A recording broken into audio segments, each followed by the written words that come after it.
CitizenCon is about a month away, and so it's time to start rampant speculation about what we're going to see. I'm going to be attending for the first time, so please say hello if you see me, and I'm also planning to stream a little bit from the show floor, so keep an eye out for that. Now let's get into some of the things we'll definitely see, some of the things we really need to see, and some more out there predictions. First up, something we'll definitely see, base building. CIG have been teasing this consistently. We've had teaser trailers, and the CitizenCon goodies pack contains things like a storage chest and a double bed. This only went into production in Q1, so how much progress will they have made? I assume we'll be getting some nice in-game footage, but I doubt this is coming into the live version of the game anytime soon. It's clear though that base building is a key part of the future of the game and 1.0, which we'll come onto later.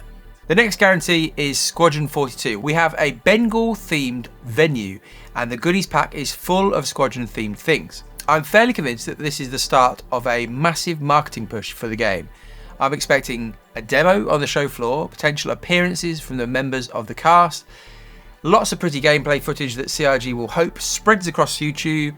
Will we though get news of a console release, something that Sandy Roberts has hinted about at a Bar Citizen last year in China? I'd be fairly surprised on this one at this stage. I think it will eventually come to consoles, but I think it will be long after the PC release. And obviously the big one we're all hoping for, will we get a release date? Or maybe a release window?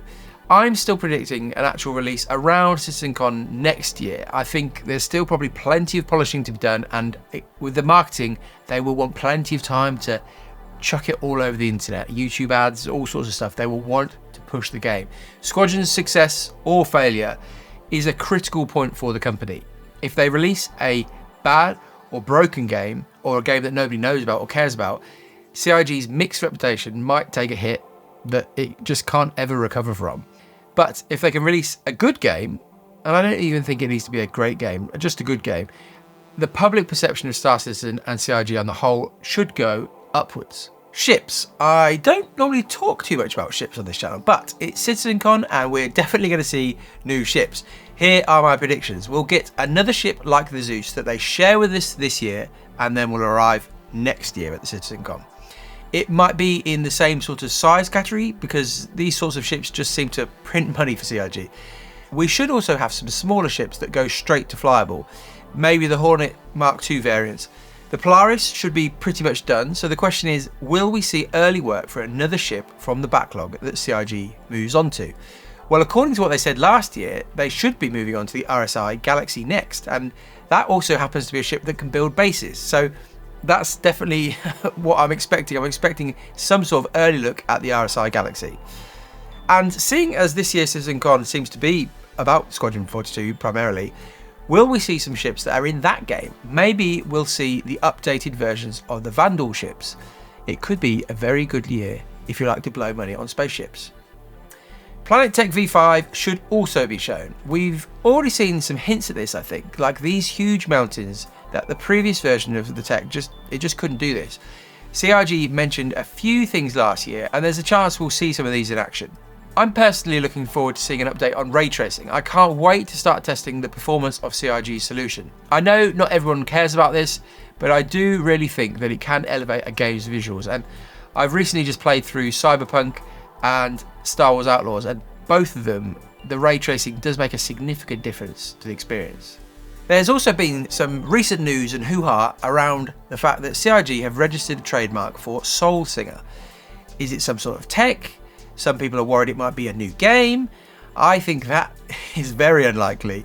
I think if they were to finish Squadron 42 and just move on to a completely new game, I think people would be very upset. It would be a massive punch in the mouth for people who've backed this project for the persistent universe. So I personally think that's very unlikely, and I actually am not convinced we'll hear anything at all about Soul Singer at CitizenCon this year. One thing I haven't mentioned, and I hope we don't see much of, is 4.0 and Pyro. As plenty of people have said, another CitizenCon focused on Pyro and 4.0 would just be a bit of a joke at this point, and I just don't think CIG will do it. Although I could be proven wrong on this one. CIG has been using the Inside Star Citizen recently to tell us pretty much everything about 4.0, so I don't think there's anything left to say. But I wouldn't be shocked if we had an update on server meshing and saw some sort of demo of people crossing between Pyro and Stanton, something that actually, apart from quite a small group of Evocati members, nobody's seen up until this point. And if CIG doesn't have a squadron demo, which would be quite disappointing, I would expect there to be a 4.0 demo all together, server mesh together, if it hasn't already gone to the PTU by that point. But I think the big hitter for Star Citizen this CitizenCon is going to be 1.0. In the last letter from the chairman, Chris Roberts and Rich Tyler were talking about a commercial release of the game, 1.0. They mentioned that they'd overseen the creation of a roadmap of features and content that takes us to 1.0. And I'm expecting them to share a public version of that roadmap here with us at CitizenCon. We should be expecting things like crafting to be on the roadmap. Hacking has had development, but we heard that the Legionnaire has been delayed because the gameplay wasn't ready or even being worked on. Exploration is something that people are desperate for. Will CIG flesh out what that could look like? Ship refining is another gameplay loop that you'd imagine would make it for 1.0. Passenger transport is something that CIG have worked on in the past but have been silent about for a while. And bounty hunting V2 was expected to be in the game by now, but the last we heard, CIG had stopped working on it. So many things we're expecting. Here's a pick for you though. There's been occasional mentions of org tools, something that originally was spoken about years and years ago at CitizenCon. And I'm going to use this as my crazy pick. I'm going to push out the boat and say that we're going to get a panel on the future of organisations, and that hopefully it's not too far away. We should also be expecting more star systems. Nyx could be largely finished, seeing as it's a pretty limited system with one landing zone that's already been in the game. I wouldn't be too shocked if one of the gameplay demos we saw was a jump to Nyx and a look at the updated version of Levski. Will, on this roadmap, we get some sort of hints about the future of the economy? Will there be some integration of all the work that CIG has been doing over these years? Will Tony Z make an appearance? Over the years, CIG has done a very good job, or bad job, depending on how you look at it, of creating hype. In the short term, they've used patches, Evocati, PTU cycles, and ship releases to get people excited about the game. But they've also relied on long-term hype, something to look forward to in the future. And I think 1.0 effectively replaces 4.0 as the long-term hype machine.